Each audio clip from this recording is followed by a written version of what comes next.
How to stop iPhone from showing suggested photos on lock screen wallpaper. If you're tired of your iPhone showing suggested photos on your lock screen wallpaper, I've got you covered, so let's get started. First, unlock your iPhone and tap on the Settings app.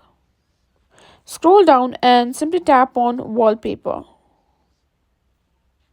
Now, tap on Customize on Lock Screen Preview. Here under your Lock Screen Preview, if you see a photo shuffle wallpaper, this is likely the reason for suggested photos. Just tap on the photo icon or emoji icon at the bottom to change the wallpaper.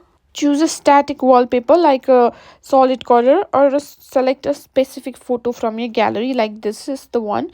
Now, if you simply chosen on the plus, and as you see you have photo shuffle, just don't choose that, only choose the solid color.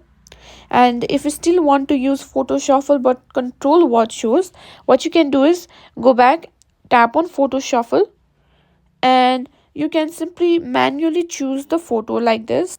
Tap on select photos manually and you can simply choose whichever you want to put. And there you have it. That's how you can stop your iPhone from showing the suggested photos on your lock screen.